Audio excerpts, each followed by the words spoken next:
Today on Let It Rip Weekend, the Michigan Supreme Court says schools can ban guns. But could the legislature change that and allow guns in schools? But first, a dispute over a parking spot in Florida leads to a deadly shooting. The county sheriff says the shooting was legal based on the Stand Your Ground law. He felt that he was in peril and that he needed to shoot to defend himself. But was the shooting really justified? Let It Rip Weekend starts right now.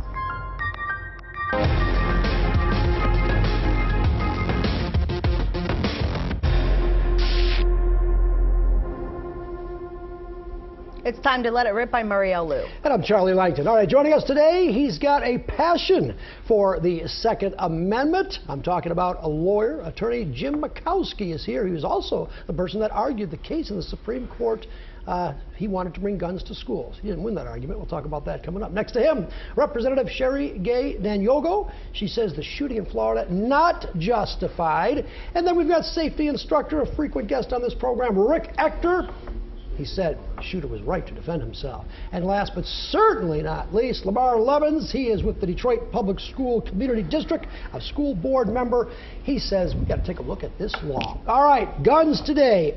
James Makowski, let me start with you. It was your case, though. But let's talk about this case, this shooting in Florida. Now, throughout the program, we're going to be showing this shooting. This was self-defense, or at least that's what the shooter said. And the Stand Your Ground law is a law for self-defense. Seeing this tape, do you think this was really self-defense? I think it was self-defense, but I think it was also a completely avoidable situation. Legally, it was probably a good shoot, especially under Florida law. Morally, I don't think it was a good shoot. Your concealed pistol license is not a badge. This guy was berating this woman for parking illegally, and he had no business doing that. And tragedy ensued. Of course, he should not be subject to being assaulted. And when he was assaulted, he had the right to defend himself, but he should never have gotten there. Let me get to Sherry. Doesn't it justify? I mean, this guy was violently thrown down, pushed down. Can he, in his own mind, believe that there could be more coming? You know what we're seeing across America right now, and it's very disheartening, is a number of white people who are pursuing African Americans and becoming vigilantes, trying to take the law into their own hands. First of all, the question I have is why was he pursuing the gentleman about where his girlfriend was parking? And certainly if you're out with a gentleman, he should be trying to protect you, and that's what the victim was doing. So for him to now in turn kill the gentleman for a shove, and I'm happy to hear you say it was morally unjust. That's wrong. And what we're seeing across America is becoming a cycle now. It's becoming almost the norm for white people to go around telling black people or Hispanic or Latino or anything else that is not white that they are the law and they have the right to now harass them and take the law into their own hands. It's wrong. He shot him wrong. It does seem perhaps that this could be legalized murder. That's what some say. So, Rick, I want to come to you. I know you support guns, but basically this law says that anyone who can articulate some imaginary threat then has a license to murder?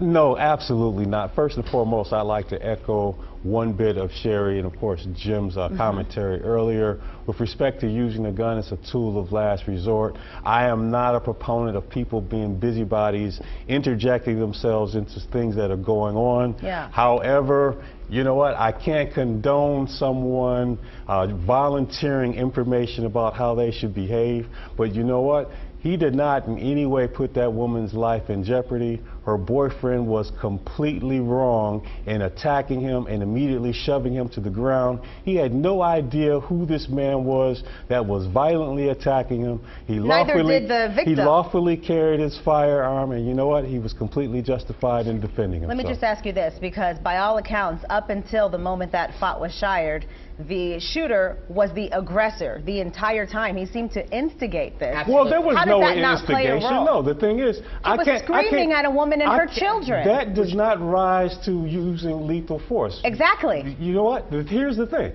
All he's doing is communicating, and you know what? His volume level, whether he's animated whatever. That does not justify him being attacked. It does not. Do I condone that behavior? No, I do not. But he was violently attacked, and he had a right to defend himself, and he did so. You know, sure, some people want to downplay him getting shoved like it was some benign annoyance. No, it was more than that. As a matter of fact, if he had hit his head and hurt himself, but he didn't. We could be talking about murder the other way. Does it equate to lethal force? Let's bring in I'm sorry, what was that? Does a shove equate to lethal force? It could. You could actually be shoved off your feet, and you could actually hit your head and But he didn't hit his head. But you know what? You don't get rewarded for not being successful. But Lemar, isn't the whole idea here, though, is that we don't want people to shove people? I mean, it's bad enough we can have a verbal agreement. It can get heated, but once we start shoving, can't this then lead to other things? And that's the real problem here. Well, it possibly could lead to other things, but it's clearly excessive force. And let's imagine he didn't have the gun. What would he have done then? Would he have retreated? Could he have gotten out of that situation? This stand the ground stuff is just nothing but a racial justification for murder. Right. Let me get James in here. I want you to weigh on this. Benjamin Crump, he is the attorney that's now representing the family of the victim, Marquise McLaughlin. And basically, Benjamin Crump said that stand your ground law is a license to kill people. White people to kill black people. Do you agree with that? No, I don't. And I'm disappointed that a racial component is being brought into this whole argument. We had a 47-year-old disabled man who was shoved to the ground, and there was a 20-some-year-old man standing over him. He didn't seem that disabled while he was screaming and pointing in the window. He was a handicapped man that's not been... Who wanted that parking spot.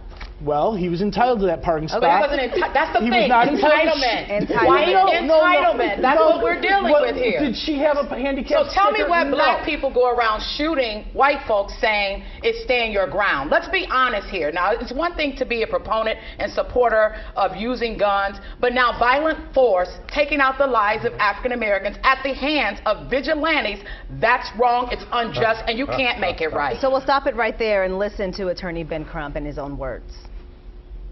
It's a license to kill black people and people of color, because many times when black people make their stand your ground argument, it's behind the bars of a jail cell. But white people make their stand your ground arguments a week later after they've been sleeping in their bed comfortably.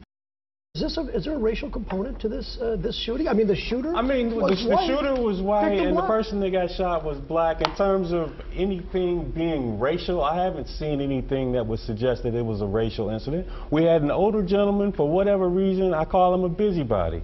He wants to interject himself into someone else's situation. You know what? Do I condone that? No, I do not. But once again, this guy hurt the girlfriend's boyfriend, came over and interjected himself. He didn't come over and inquire as to what was going on. There was no discussion to try to figure out what's happening. I get him trying to come to her aid, but you know what? Just coming in like gangbusters and shoving people to the ground, you know, it's completely unacceptable. Said that he was in fear of his life. He was violently pushed to the ground. He was mad because he saw there was a fight between himself and this guy's girlfriend. He didn't know what this guy was going to do. It's becoming the norm. It's becoming the practice. And that's the same thing the murderer of Trayvon Martin said. He was in fear of his life, even though 911 told him to stop chasing Trayvon. He wasn't We're seeing chasing him, a he pattern. Was following him, and Trayvon Martin jumped on top of him and was beating the stuffing out of him. Because he was chasing him with a gun, He wasn't chasing him. He might have been following him and monitoring him. But that does not rise to the level Until it becomes you, black man. That does not rise to the level of using lethal force. It does not. I don't know why there's such a racial component. Man, Lemar, you mentioned it as well. I mean, this could have been the tables could have been turned, right? Well, actually, had the tables been turned, it would, in all probability, he would have been arrested, charged, his entire background, if he smoked weed before, anything he ever done would have been put on, because that's what has been proven to happen. And the stand the ground law is just, it is an extension of the Second Amendment, because the original Second Amendment was to make sure that you could hold slaves contain slaves. And that's the rationale for the Second Amendment. Shouldn't the jury be the decision maker here as to whether or not the shooter was justified? I don't have a problem with a defense being stand your ground, I felt in fear, but shouldn't that be a jury question? James, you're a lawyer. Jim? Well, under Florida law, once the allegation or the defense of stand your ground is raised, then it's a rebuttable presumption by the prosecutor, and the evidence that was shown but that means the prosecutor should have charged the shooter in this Florida case. But then they would have had to prove not only beyond reasonable doubt that it was a justified shooting, but there was also a very high standard to just surpass the stand your ground defense, and the prosecutor has made the decision, as far as I know, that he can't reach that level based upon that video. All right, Congress is getting into the act as well. Now there are certain members of Cory Booker being one of them. The senator from Florida wants Congress and the Justice Department now to take a look at this. We're certainly not done with this particular case. We're done today, though, but not now. We want you to share your thoughts. Use the hashtag #LetItRip, Facebook and Twitter. You may see your comments on the end of the show. Okay, after the break, the court has ruled that schools can ban guns on their properties, but not everyone agrees with this. Should schools be able to ban guns on their properties? We'll talk about that coming up.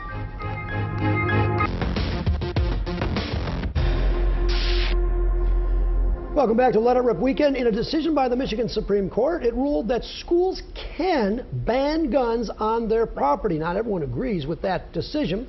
We're back now. Jim Makowski, Sherry Gay-Dagnogo, Rick Ector, Lemar Lemons. Lemar Lemons, let me start with you. You are on the Detroit School Board, who has the policy, no guns on school property. But some might say, probably like Jim and Rick maybe, that if you have no guns on schools, you're just creating properties for criminals to come in and shoot. In other words, schools are less safe if schools ban guns. Well, for the Detroit public schools, we have armed security and armed trained, our own police force. We don't have allow individuals to come in armed. Some people say that violates the law, though, and with people properly trained with a properly concealed pistol permit, that they should be able to defend themselves in schools. Sarah, you agree? You're a former teacher. Former, I don't like the X. Former teacher, but always an educator. That's true. I don't believe that teachers should have guns in school. There's too much to take place in the classroom. In schools, and no schools are created equal, meaning such that we have in Detroit public schools where our classrooms continue to grow because of budget constraints and the challenges of the state, but we also have districts that are larger classroom sizes, and it creates a problem. You don't want to put that burden on a teacher to be responsible for doing security. We're already social workers, doctors in the classroom, counselors in the classroom. Yeah. Now you want them to be security? Doesn't make sense. Enough there. Jim, this was your case. You argued this case in the Supreme Court. Decision didn't go your way. Isn't this just a common sense regulation? There are 4,500 schools in the state of Michigan, K-12 schools, and we've just created 4,500 soft targets because the school districts that ban guns, they're going to put that sign out front. Lawful gun owners are going to obey the law and not bring a gun onto schools, and those people who have ill intent are going to have a free fire zone. Well, that's a little extreme. That's what they operate off of fear all the time, and that's not actually accurate. That's not true. It's not actually accurate that bad guys go to soft targets and bring innocent people? Districts alone. Sure, it's true. We've had over 53 instances of school shootings this year alone. Why should we allow? None of them were done by CPO holders. But you have to have trained individuals, not haphazard plans. And you know what? CPO holders are trained, and you know what? We can train educators. Hold on. That's not true. Hold on. What about the trained individual in Parkland, Florida, who had a gun, heard the shots, and was not able to save anyone? It doesn't guarantee anything. What it does is it gives you an opportunity. Because it gives you an opportunity. I would rather have a chance than have no chance at all. And what about the issue of liability? You come onto the school. That's a favorite pet argument that you all like to throw out. What about liability? Right. So you know what? What about liability when you fail to protect the lives of those students and the staff who were there? No one's crying about that liability. But you know what?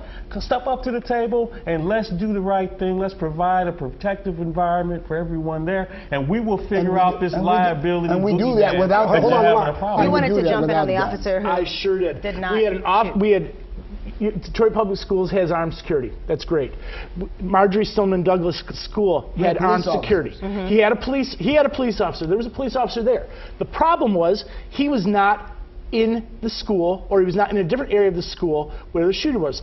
He was behind the shooter. He was in a different position. He heard the shots. He ran out. The one that failed to go in, he was a coward and he hid. So we're saying, hey, throw police at the problem. But you know what? What if they hide? What were the repercussions behind this guy who didn't do anything? It's not a what if. There's a verified case where a school officer what I want you to speak to is the idea that if that officer failed to act and he was trained, what do you expect to happen with teachers who are just learning to be responsible? It's an individual concern. You know what? And here's the thing. He was a coward. He should not have been there. We're not mandating or suggesting that we mandate teachers carry guns. Those who want to get the training and those who feel comfortable and don't want to be just a sitting duck target. There's a big difference between a police officer who's roaming the hallways and maybe outside the building, maybe down a hall, maybe in the gym, and a teacher who is actually in that classroom between the students and the shooter. Have you ever gone to a classroom and spent some time there? I sure have. I would like to document that because there is too much that takes place in the classroom for a teacher to execute their lesson plans, to address the emotional issues of their children, and to now become security. That's too much pressure to put on a teacher. All we're talking, no, they're not having to be secure. There's no pressure. Where will they keep their gun? They will keep their gun on their person. Have you ever gone in your teacher's drawer? Have you ever gone in your teacher's closet? I don't need to go into drawers and hold on, she can carry a gun like anybody else. The Supreme Court also said that the legislature could, if it wanted to, ban guns in schools. Now, the legislature really didn't weigh in on this, so the school districts did. Do you think, though, that the legislature should be more proactive and either ban guns or, in your case, allow guns? If the legislature really wanted guns in schools, don't you think they would have allowed that? They didn't do that. The law was already very clear on this particular subject. They had already stated that you could have guns in the classroom as long as they have a concealed pistol license. The party, and we just happen to have jurists ignore the law. Always want to override local control. Local school districts should have the ability to determine if they want to allow schools in their buildings or not. But you know what? We have a problem in Michigan. Partisan politics continue to be the problem.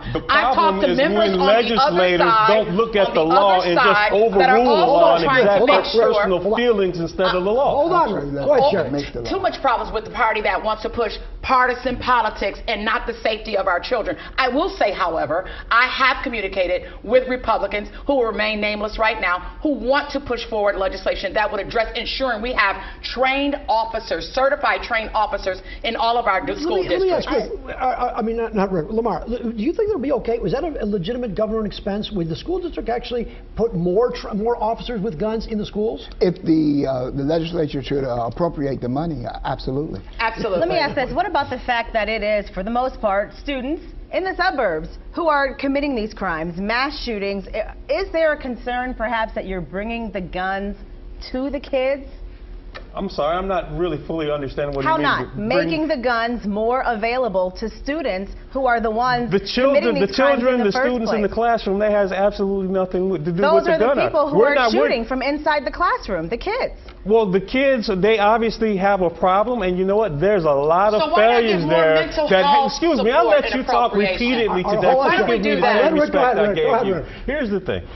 Yes, there are children who obviously have some behavioral issues and some behavioral problems, and each and every time in which we've seen those circumstances, people knew this, people failed to act. We should start holding those people accountable. The parents and the teachers and any administrators that are... Sure, why not? They're all there. Absolutely, for sure. They're there with the kids all day. Go ahead. Real quick. If I may interject, we have also irate parents with CPLs. Could you imagine people coming in and shooting at teachers, shooting at students? How many hold that thought. Hold on, we have to shooting at teachers. And also some teachers. Coming up, we're going to share your thoughts live on the air. We're going to take a break. We'll be right back with your thoughts.